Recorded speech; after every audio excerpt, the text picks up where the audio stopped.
Hey, how's it going? My name is Vashlos. Thanks for tuning in. This video is going to be about a short list of complaints I have gathered through my own experience, through listening to other content creators' opinions and wisdom, my girlfriend's experience as a newer player, as well as asking my community for some of their thoughts on different systems and classes / ascendancies they've played the game through on. With that being said, I feel it's really necessary to emphasize here that I think the game is absolutely beautiful. I think it is fantastic. The sound design is incredible in so many different places. They've done a great job building the skeleton of this game. What I'm talking about here is nitpicking and very specific. The game as a whole is fantastic. But it is important to talk about the nitty-gritty stuff at some point, and that's what I'd like this video to be about. It's not here to be incendiary. It is here to be constructive as possible. I only want this game to be as good as it possibly can be. So yeah, with that being said, I'm going to go ahead and get on into my short list of complaints. So first up, I want to talk to you about melee. And when I say melee, specifically I'm talking about warrior and mace skills. So both of the ascendancies, if I may touch on them real quickly, they're just not that flavorful or good. If you ask me, Titan is the better of the two. Warbringer, if you chose to go war cries like I did for Corrupting Cry, the Corpse Explosion ascendancy point is thematic, but it really offers your build nothing when not mapping, or if you're ever in a single target situation, it's just a completely dead node, as you cannot create your own corpses unless you're investing in the minions, which as a strength stacker you really don't want to, as you need as much strength as you possibly can. And then there does not seem to be a skill like Desecrate in existence yet. So kind of SOL on that front. To go even further, the Ascendancy node that ignores Warcry cooldowns for Warbringer is really only saving you about 3 to 3.6 seconds of cooldown time. And I don't know if that qualifies as a good Ascendancy node. Does it? I mean, why is utility being locked behind my second Ascendancy so hard when I would have much more appreciated that as the first Ascendancy node? As well as it just doesn't really matter when you acknowledge the existence that pin support plus Seismic Cry means Seismic Cry has no cooldown. You can't really rely on stuns anymore, but at the same time, it's like my Ascendancy is as strong as this support gem almost. Yeah, there's a couple of thoughts that I have about the Ascendancies that it's like, it just doesn't really feel like there's enough there yet. For Titan, my big gripe is like, why is that Ascendancy point like one of the only sources of increased life in the game? And then I think it's pretty lame that they're only benefiting from more damage while a heavy stun is in effect. It's just kind of like needlessly restrictive. I'll quit harping about the lackluster ascendancies. Apparently, before I stop harping on them, apparently the minions that are spawned from the ancestral totems or whatever are kind of like weak as well. So yeah, I'll quit harping about it. I'll move on to the next note that I have. That would be map loading screen is really annoying. What do I mean by that? Well, this is a loading screen, right? I'm loading into the game right now. No problem with that. Very regular. Do you know what's not regular?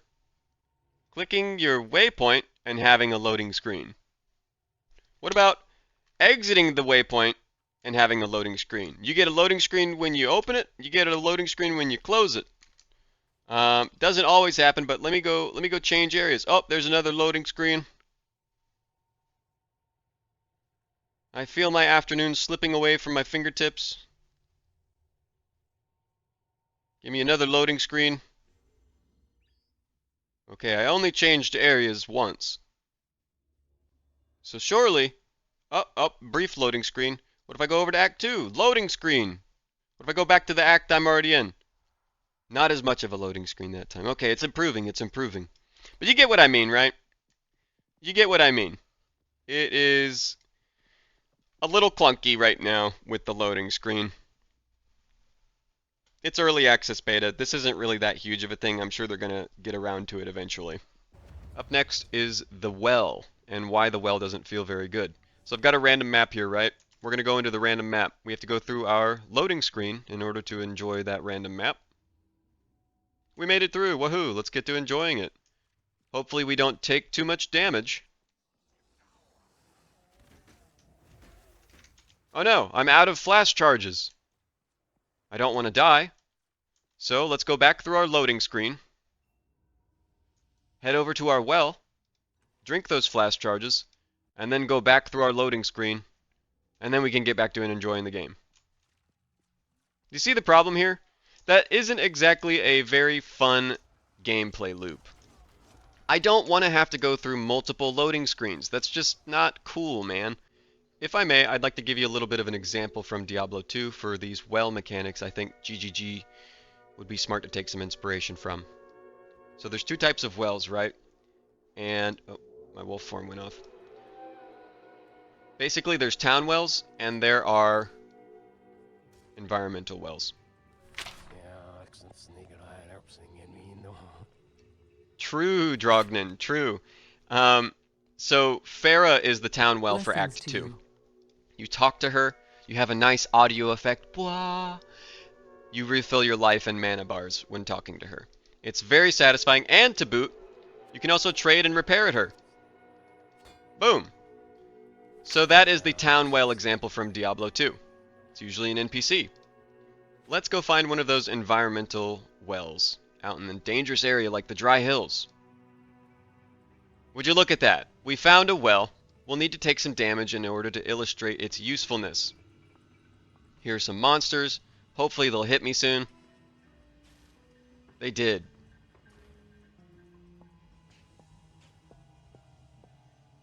And the best part about these environmental wells is it almost as if they knew when you would need a well. You're low on stamina, a well would show up. You're low on life, a well would show up. You're low on mana. Sometimes there'd be a well nearby. Maybe not as much for mana, but it was a little uncanny sometimes. It was really, really nice. And the main thing I'm trying to drive home here for you is ¿por qué no los dos? You know what I mean? Like, why can't we have both? There should be a town well, and then there should also be wells spawning in our maps to substitute our need of going back to town every time we run out of flasks or something.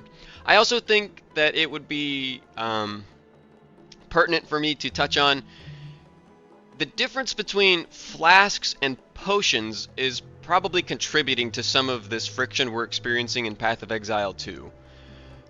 You can stockpile a lot of potions in your inventory when playing through Diablo 2. In Path of Exile 2, that is not the case. You have your flask, and then you have your mana flask. That's it. In all honesty, if flasks are going to be as limited as they are in Path of Exile 2, I would hope that they would consider adopting a potion system that we can stockpile and plan for our adventures and, you know, go back and purchase more of those if really needed. Food for thought. I know that this system is a little controversial due to, you know, late game for Diablo 2 was solved through rune words like Insight because of mana expenditure. Yeah. I won't say that the potion system is perfect. Certainly far from it. But if wells are going to stick around, please let us have a town well and then let us have environmental wells at the very least. Next I want to talk about unique items very briefly. So I'm on POE2 DB for unique weapons right now. You can swap between unique armor and other unique items like jewels and stuff, rings, whatnot. But I just gotta say, unique items need some love. I don't know what the right word is to describe them perfectly, but I feel as though they're being too conservative with their design. Some of them aren't doing enough. Some of them feel nearly useless. Some of them, I mean, for the spot that they're competing for, it's like, why would I ever use this? A lot of the stats are like mundane. There isn't too many other than like extreme chase items with unique interactions. And some of them with unique interactions are just so weak in every other way that it's like, all right, if I wanted to fit this into my build, I'd be probably taking a significant disadvantage.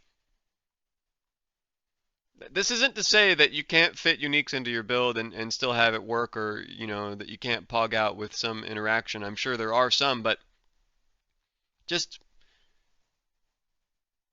take a look through PoE2 DB and read through the list of modifiers that a lot of these unique weapons have, and ask yourself, were a majority of them exciting? Were a majority of them something that you like can't wait to get your hands on and try out? I don't think chase unique items should be the only thing that elicits that feeling. I think that's the best I can really say about it. Is it just is either too conservative or it's a little uninspired. I'm not sure which is the right answer.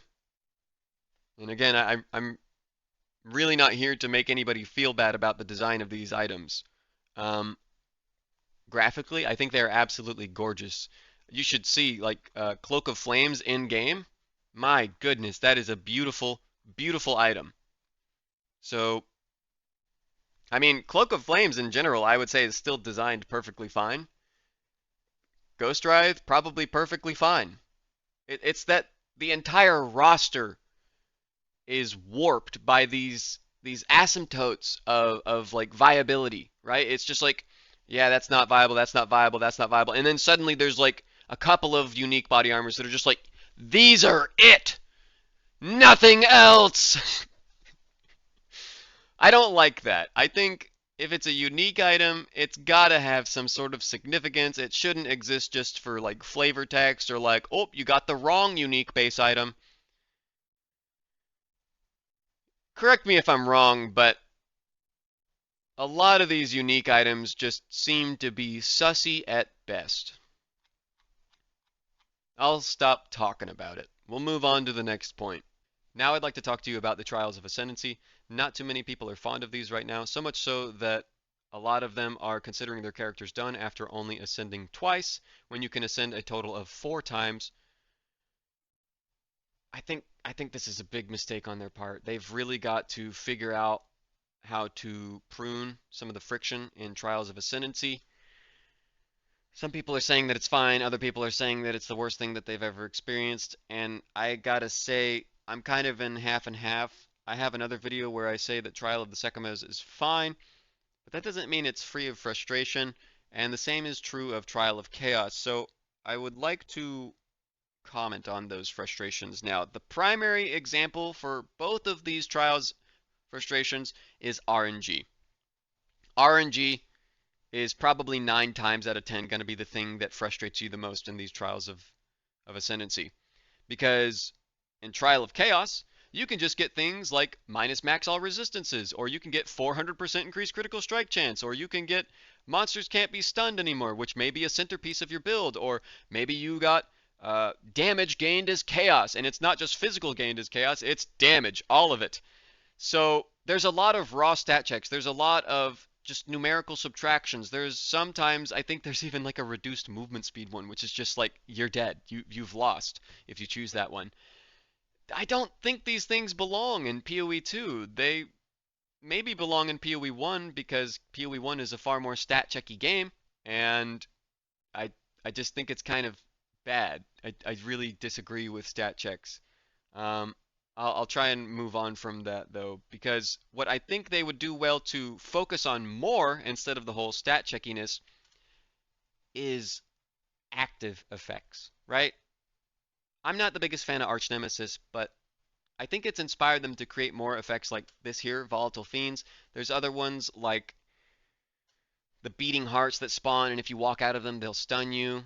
There's a couple of them like that where they change your gameplay and require you to understand the mechanic and behave differently. I think that's incredibly satisfying. If you die to it, you know why you died, and you go back and you're smarter for it.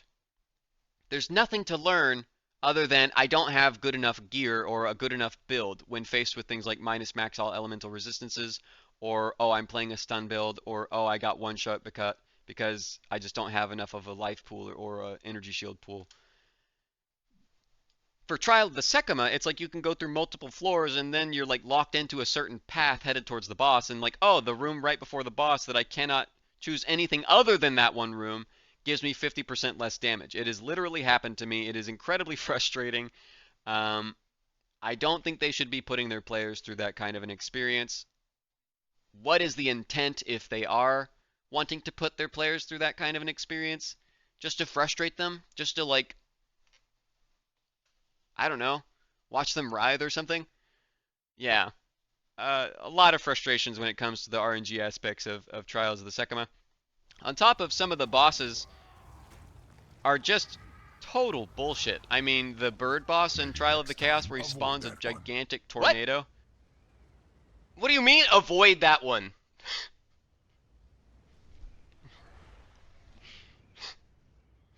Huh? What the heck, man? Like, that is just not fair for Melee. Melee for Trial of the Secamas is certainly something that you've got to get used to and learn. And even then, it's like you can learn the fight and the boss is just like bodying you because of his movements, and it's like you try and hit them, but you can't hit them because the boss moved you while he was trying to swing, even though you were behind them. Why am I not hitting it all? He's just bullying me around, dude. I can't get off a single hit because he keeps fucking pushing me. Bro, that's so annoying. The swing pattern like pulled you and like shoved you around, and now your ability didn't hit. It's difficult to describe in a succinct way that encapsulates all of the frustration.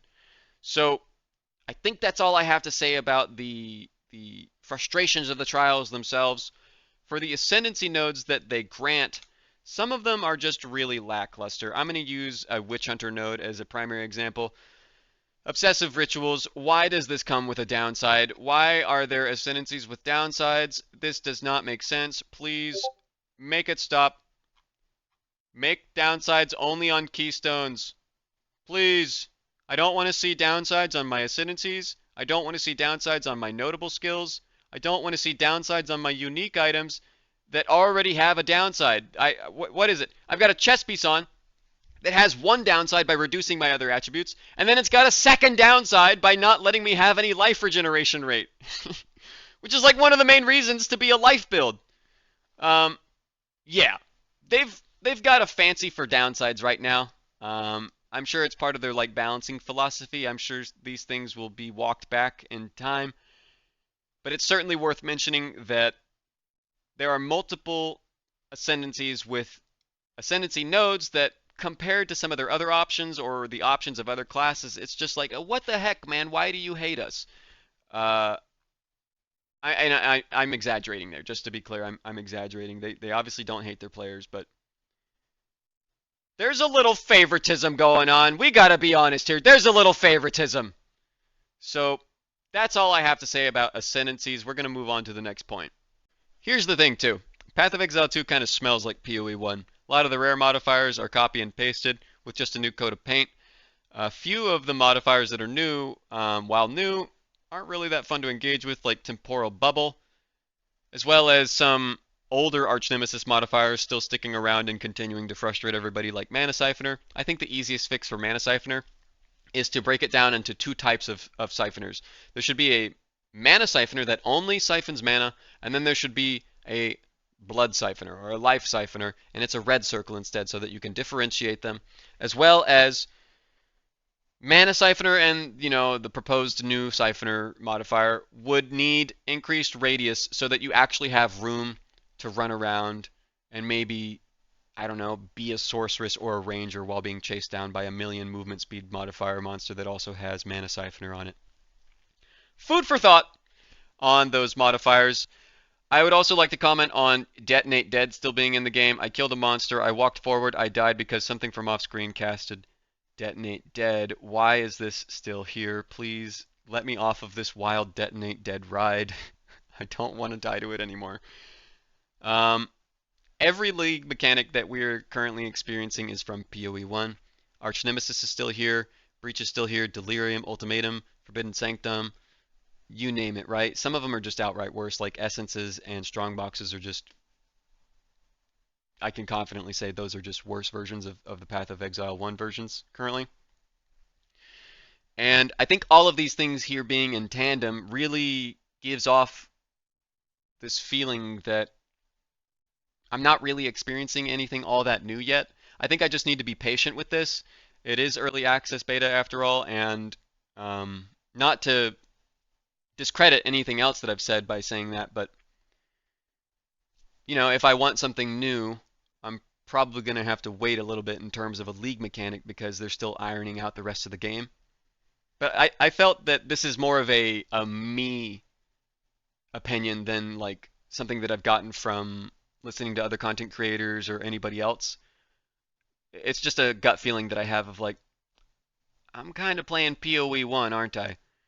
Experimentation was something that they said they wanted to encourage. Now, after having done my fair share of experiments, I would like to let you know that experimenting genuinely feels extremely punishing in this game, which is confusing because it feels like this is a game that wants me to learn from my mistakes. So why is it punishing me for trying to learn from my mistakes? This can be experienced through like you're trying to refund your passive points to, oh, maybe you chose the wrong ascendancy, to maybe you chose the wrong skill gem at the wrong time and you haven't been lucky enough to have another skill gem drop. Maybe you chose the wrong support gem and it didn't work with your skill. Even though you can socket it in there, it actually doesn't work with it. I know that I experienced that with Corrupting Cry and skill effect duration. That sure was fun. And then there's also spirit gems to where maybe you wanted to try out some weird combination of like a hybrid build that, you know, you're like melee and minions, and or you're trying to use minions so that you can have something passive going on while you're using your war cries, but oh, that didn't really work out and now you're stuck with this spirit gem effect that doesn't activate off of your infernal war cry because your infernal war cry isn't a spell, it's a war cry. There's just like a lot of those like little intricacies that kind of result in a dead end sometimes. Not like a permanent dead end, but just like a massive bummer that's like, hey, you gotta turn around. Turn around, wrong way. Please pay us more gold. Right now it's like a couple thousand per point, I think, on respecking, but this is after they already nerfed it. When you're going through the campaign, it's not nearly as expensive, so I don't mean to give you that implication that it's bad the whole way through. But in general, I don't understand the idea of wanting to punish a player for experimenting when the game is about this beautiful passive tree and exploring it, right? Like this is a main thing for a lot of people and just seeing what works. So why are we being punished for wanting to do that? There should be almost no barrier to saying, you know what, I was wrong, and going to try something else.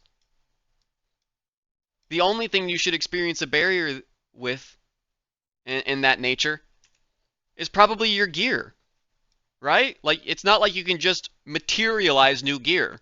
That barrier already exists through that metric. So why is it that these things that are basically inherent to my character cost me gold when it could just be as simple as like, yeah, I think that that was the right choice. It could be pennies on the hundreds of gold. It doesn't need to be expensive. I get nothing from it being expensive, right? I don't think the game gets anything from it being expensive. Maybe it makes me go back to a previous area I don't want to be in anymore so I can farm gold easily and undo my mistake. Is that really what they want? It can't be, right? I hope it's not. I hope that that's not what they want, is for you to just like exist in sorrow for a little bit while you accept that you made a little bit of an oopsie. Um, Hopefully acknowledging your mistake is enough of I don't know what the right word is that I'm reaching for there, but hopefully you know what I'm trying to get at. It's like, hopefully just admitting you're wrong is punishment enough. I think that's what I was trying to say. But yeah, I think I commented on all of it, especially the respec costs. Heck, I mean, some people are trying to experiment and they're stumbling upon incredibly powerful builds, and then they're punished for stumbling upon those incredibly powerful and fun builds. They get those fun things nerfed for experimenting. It's the negative incentive to experiment is unfathomable. All right, like they have really set the stage for discouraging people from experimenting, in my opinion. Uh, Surely some things are broken. I get it, but it's about how it was handled. Um, I'll call them unassisted nerfs, right? Like if you're gonna chop off something's legs, at least help the people whose legs you've chopped off, right? Like they were just trying to enjoy this thing that was in the game. And if it's in the game, it should be good to go. But because we're in early access beta, I guess that's not true. And anything they deem unintentional is headed for the chopping block faster than that dude in Act 1. I think that's all I have to say about the experimentation not really feeling there yet. Since we were talking about gold a little bit, let's keep talking about gold, and we will now talk about gambling. Gambling is bad. Don't do it. Okay, end of conversation. I'm kidding. I'm kidding. So, Alva, right? Until next time. Why can't I gamble with Alva in my hideout in game? GGG, please. Where is my gamble vendor in end game? Hey, you've made it. Danig, is it you? No. Rog? No. Yes. Gwenin? No. Tujin? No. But if I go back to Act 3, we're going to go to the town hub, Ziggurat Refuge, Rat Jam.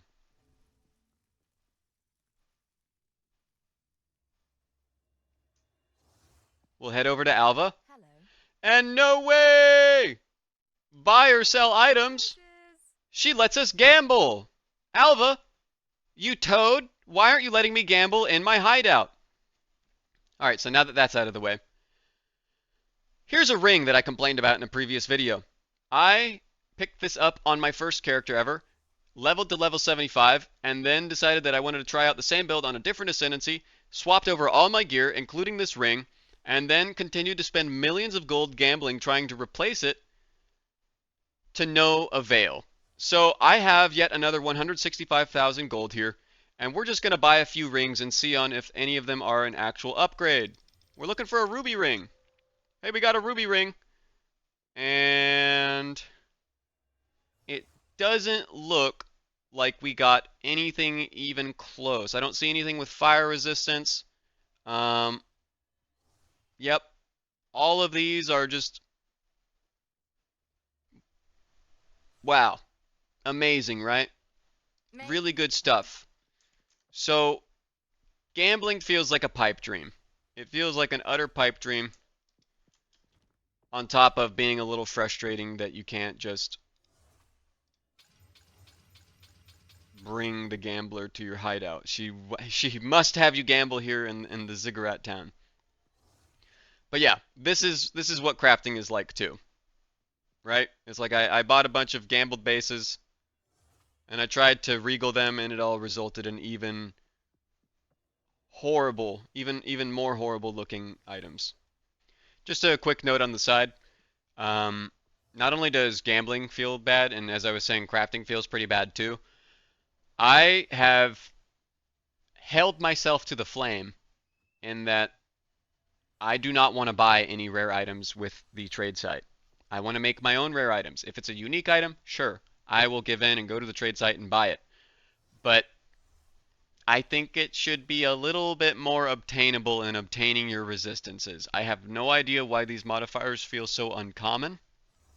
I have no idea why it feels as if I am spending just about every single Exalted Orb I possibly can on every single piece of gear that I find worth it, and it just always results in failure. It feels so bad. I am at the mercy of whether or not this game smiles on me in that very moment I hit left click with the orb in my hand. It's just so frustrating, man. It is really, really frustrating to feel like I want to play the game as they have it envisioned, right? Like they're telling me in the release trailer and stuff is like, yeah, you know, Exalted Orbs are going to be dropping on the ground and we intend for you to use them and craft your gear this way. And it's like, when it doesn't shake out that way, it's like, man, what have I been doing it for? when it's like I can't even cap my resistances, spending every single currency I possibly can, crafting the available items to me, and I still can't cap my resistances. Like I'm doing my darndest to try and spend every single ounce of gold I have,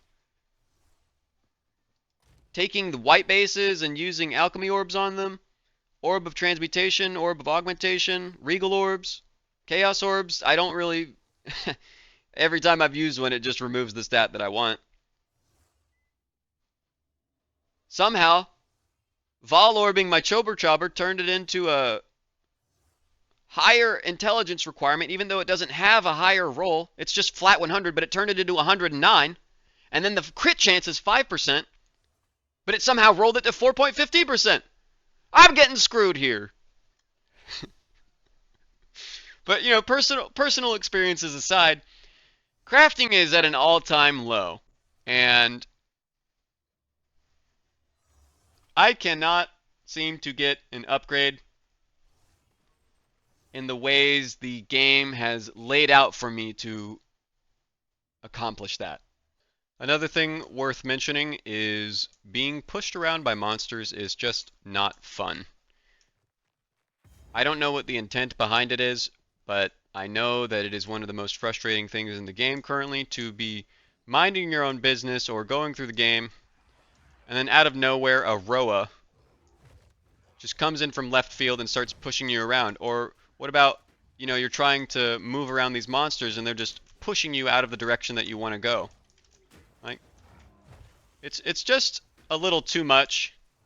Especially like here's these antlion chargers. These will like push you and then just sometimes take you to the moon.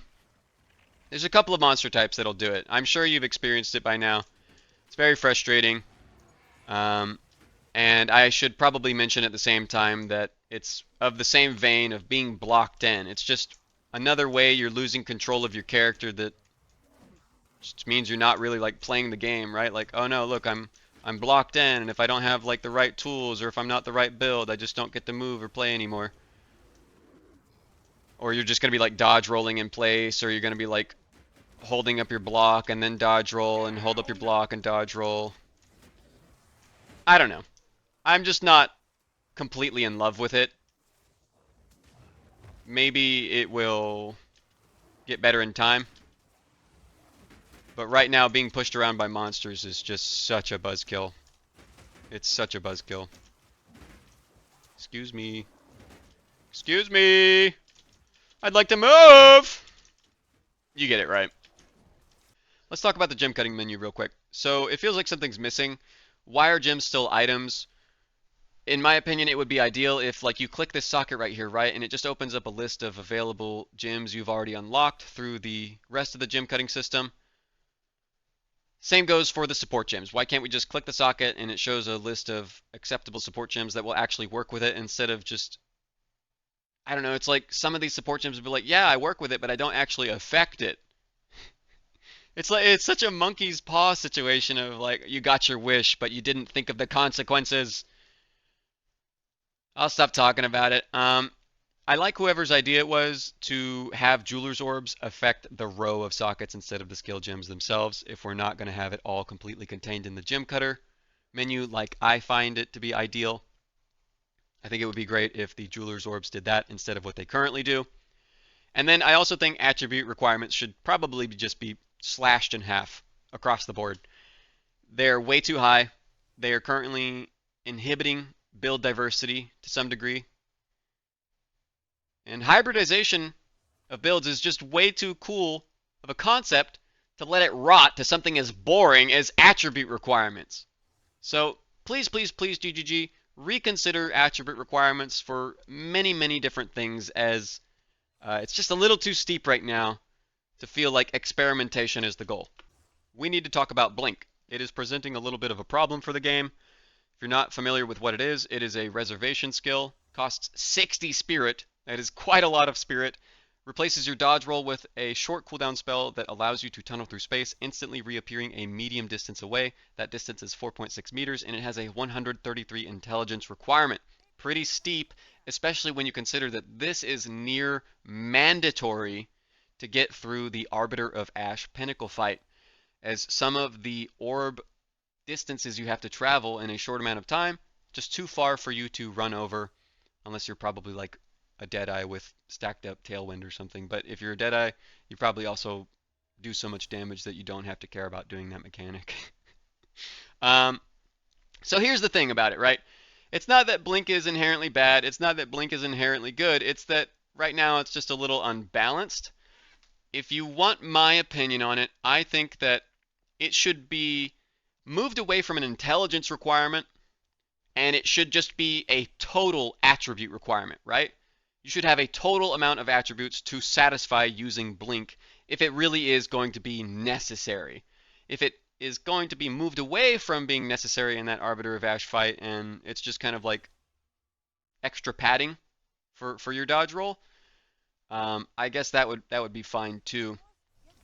But there's probably a couple of acceptable ways that you could make Blink feel a little bit more fair, and probably make it so that people don't feel required to equip a weapon swap scepter to go through some weird flame dash weapon swap ritual, right? It's like you just want to use your movement ability, but you have to swap your weapon to do that, and that's just kind of clunky and not really satisfying. So I would say make it a total attribute requirement, reduce that spirit reservation, or maybe even just make it a regular skill. I'm not quite sure. Probably the easiest solution is just to remove it from the game and then rebalance that one fight. But I would hate to see one of the only movement skills kind of lose its usefulness, as well as I just want more movement skills, I think is what I should honestly say. Movement is fun, okay? I want to see Blink shine, and I want to see more people using it, because I think it would probably solve some of the travel frustrations people are going through. So, we were just talking about the dodge roll and Blink. Let's talk about dodge roll a little bit more. There is a little bit of inconsistency to it. I am not the biggest fan of the Jamon-Ra fight, as I think it is exemplary of this. I have dodged one of his slams with the dodge roll before, and then I do it in the exact same way, and it just doesn't work. There just doesn't seem to be much reliability with it. I don't know if I'm bad at the game, but something about the dodge roll just doesn't quite feel right with some of these boss slams. It's like I'll dodge it to the best of my ability, and I just don't have the ability. We're on a roll talking about movement things like Blink and dodge roll, so let's go ahead and keep going with that.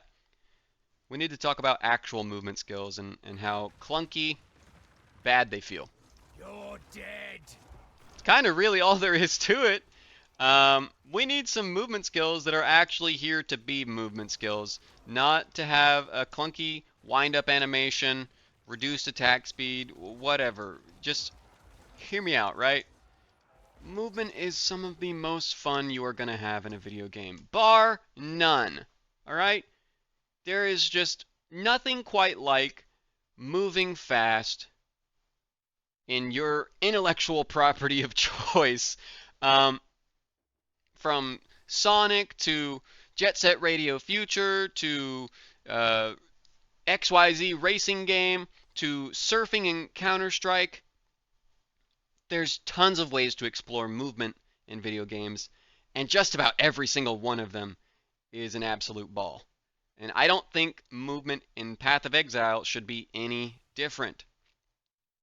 It should be fun. It should be a way to express yourself. There should be, I know that they have like skills now that if you use them, it's like a use 1, use 2, use 3, and there's like different stages of that combo. Why isn't there like a movement ability where it's like, it transforms our dash into a slide, and then when you're done with the slide, you do like a front flip, and then when you're done with the front flip, you do like a somersault or a cartwheel or something, right? Like there's just ways to explore this that I feel haven't really been visited yet by GGG, and I would love to see that. I'd really love to see that, as well as some of the wind-ups and clunkiness of movement skills like leap slam, or I mean really you name it, just about all movement skills in the game right now aren't really even movement skills. It seems like their only intent is to get you out of being cornered sometimes. Food for thought. I love movement in video games, and I would love to feel that same way with Path of Exile too. It's that time. It's time to be a controversial dog. And I guess I gotta say it. Why do we still have to go to a third-party website for an item filter? I am not trying to be mean, but I am a little grumpy because it is as simple as grinding gear games doing the same thing they have done for unique items, which is what? They give it a different color text, has a different color border. It is identifiable when it drops. It has an audio cue. It sounds different when it drops, right? You hear when a unique item drops. You're like, oh yeah, I wonder where that is. Why is this not true for currency? Why is this not true for different tiers of currency? It really is that simple. With crafting and currency as simple as it has ever been, this is like the most ripe opportunity for them to get ahead of this issue if there ever was an opportunity to do that. It's now. Please help us shed the need of third-party loot filters. Neversink, thank you. Thank you, thank you, thank you. Filterblade.xyz, thank you, thank you, thank you. You have no idea how much you have helped me enjoy these video games. But man, I wish they would just hire you. Why can't they just hire Neversink and his team or something? I'm sure it's more complicated than that. But heck, it is really, really troublesome to think about when I think of it from that unique item perspective, right? It is literally something they have already done before. Why can't they just do it for some of the, again, more notable things within the game to help streamline that experience like it seems like they're interested in doing? So now that I've gotten it to show up, why do we have to wait so long while mapping for the rare icons to show up? In case you can't see it. See that right there? That skull? That only shows up after you've completed like a majority of the map or you've been in here for like a certain amount of time. I find that rather unnecessary. I think it would be much more satisfying if they were to just automatically show you where all the rares are in the map. I don't think that that comes with any downside. We're going to be killing all of them anyways, so why would it be bad if we knew where they were? All it would be doing is saving the players some of their so very precious time, because we've all got different lives to live. I need to talk to you about RNG progression and why it feels bad. So from gambling to crafting to waiting for skill gems, support gems, spirit gems, whatever, waiting for those to drop, crossing your fingers, hoping it's going to happen, it just doesn't feel good. If I may provide an example from the campaign, I was trying to get my Trial of Chaos done. I wasn't having much luck. I was really throwing myself at the wall. But little did I know, if I had just continued forward with the campaign, a level 11 skill gem would have dropped, granting me access to Seismic Cry instead of Infernal Cry. I put my Corrupting Cry on that, and la-di-da, Trial of Chaos is an absolute cakewalk. I found it rather unintuitive. I found it unnecessary for the tiering system to kind of limit my progress. Maybe don't do away with the tiering system completely, but there's got to be a reduction of how late you're getting access to some of these tools. I would like it to feel like Path of Exile 1, where it's like you're level 28, you've got access to just about everything in the game, right? Maybe a little side quest to give you access to some of the things that you shouldn't have yet. That way you're at least spending time and performing an action to earn that access. As for the other half of skill gems, I hope skill experience and gem experience makes a return instead of the wait for it to drop philosophy. I'm killing monsters. If I'm killing monsters, I think it would make sense that my skill is gaining experience. I really don't know how to argue against that perspective, so I will just leave it there. And if I may provide another example of how RNG progression can feel bad, it will be from the campaign as well on this very character you see in front of you as I speak. That would be my second Warcry character. I've made 2 Warcry characters, as I've mentioned before. This is a Witch Hunter. And on my playthrough, for the second time, where am I going? Oh, sorry, I got a little bit lost because of the Atlas. I was doing normal Doriani, right? And I had a greater Jeweler's Orb drop. I got a 5 link sooner than I did on my original character, which was 40 levels higher.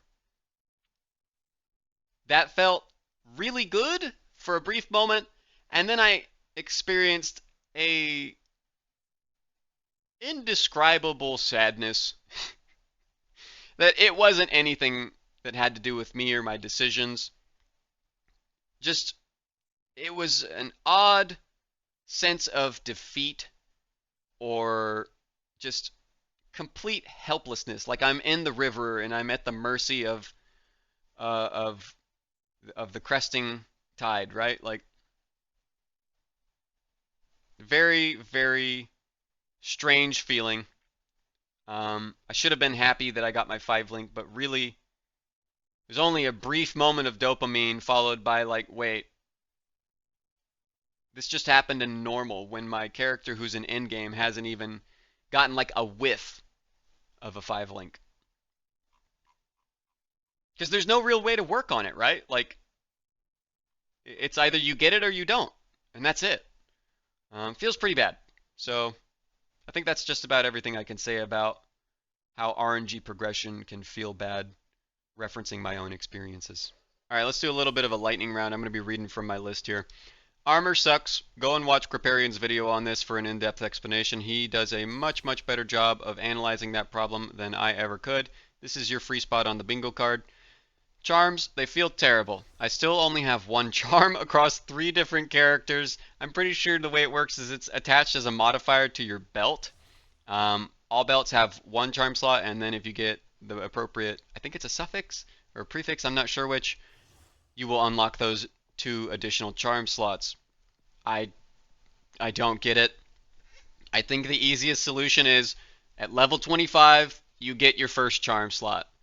At level 50, you get your second charm slot. At level 75, you get your third charm slot. It's so simple. I love it. Please steal my idea, GGG. Remove the belt modifier.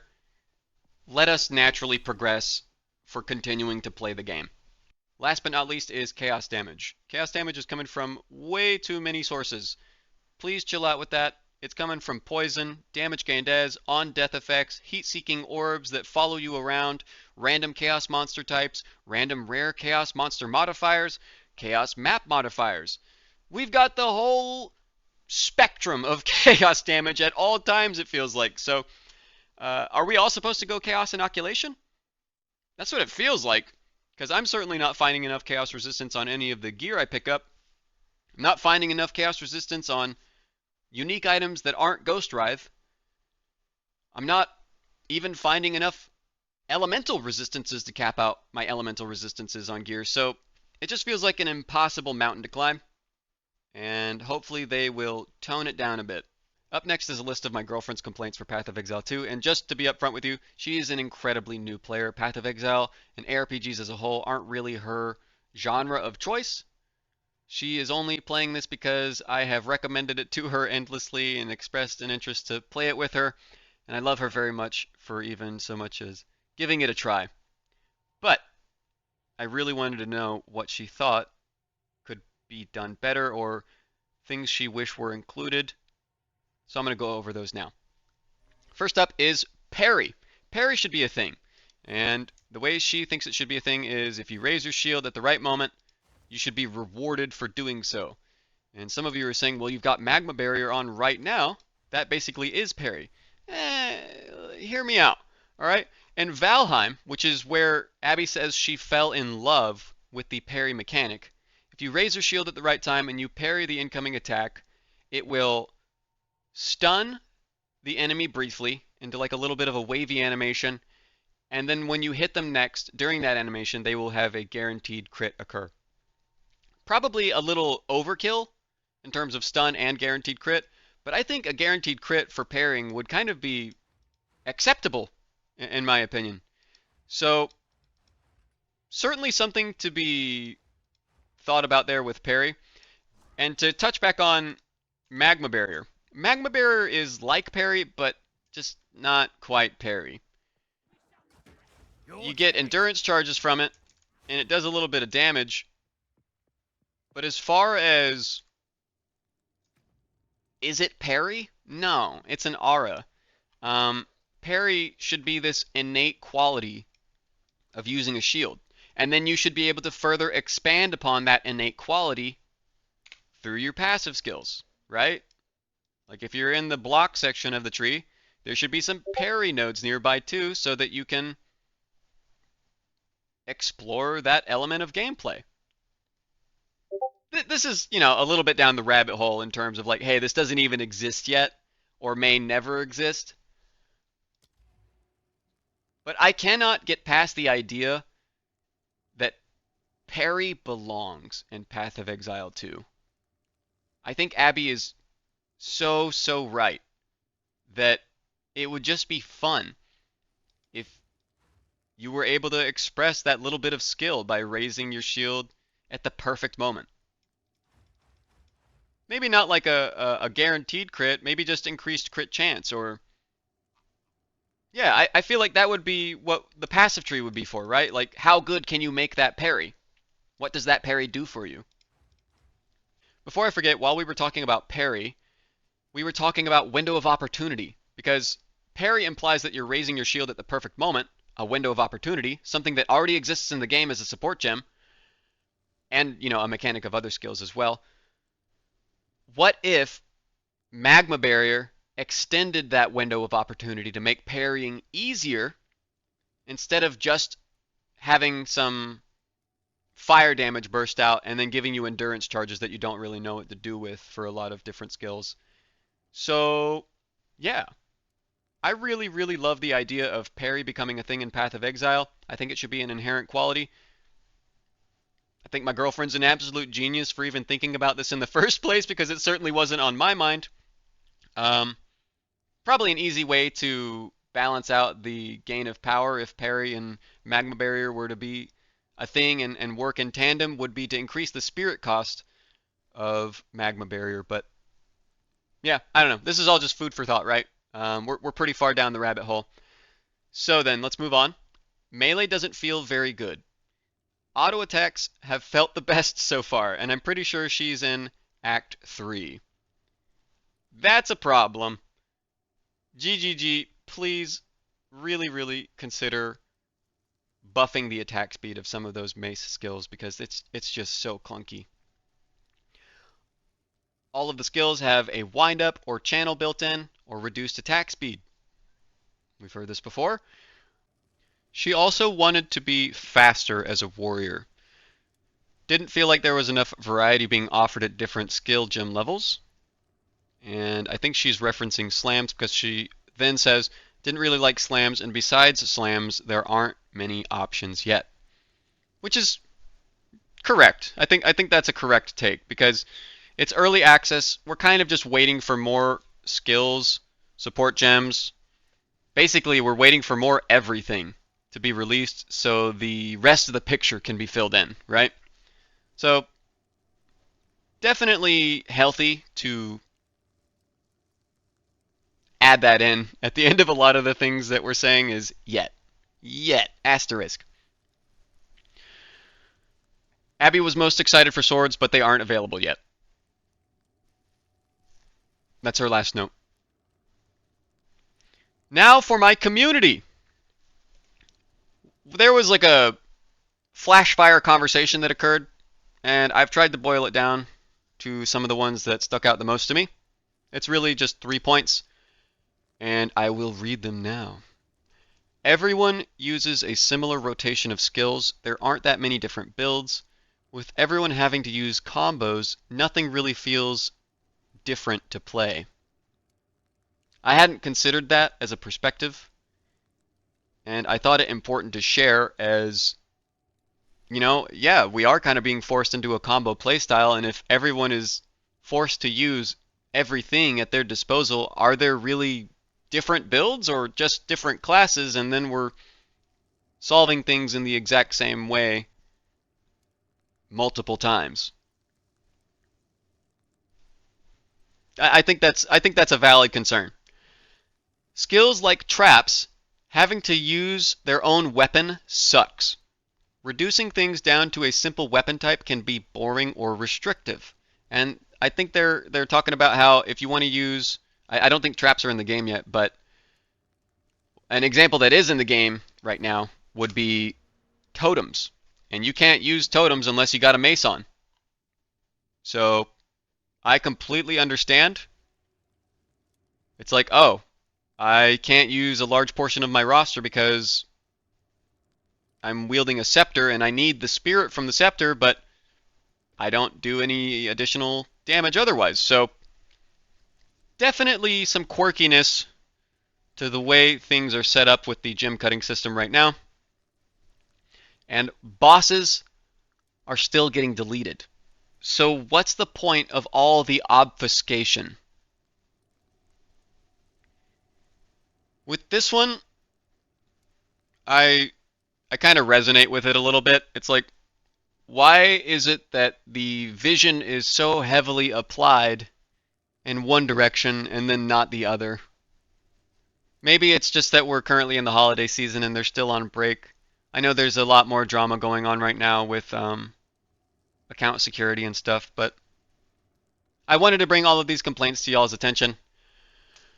And again, like I said at the start of the video, this was nitpicking. This is an extreme nitpicking session. We're all still playing the game. We all bought it. We all just want it to be as good as we know it can be. So, thanks for tuning in. You guys are absolutely fantastic. You have no idea how much it means to me if you sat through every single second of this video. Yeah. I know it's not always fun listening to people complain, but I did my best to keep it middle of the road, not lose my cool, and hone in on things that I think might help. So yeah, thank you. Don't forget to like and subscribe. You guys are the best. I hope you had a happy holiday. I hope you're still having happy holidays if you're celebrating something other than Christmas. And you better get ready for New Year's. It's creeping up soon. So stay safe, have fun, and I'll see you next time. Peace out.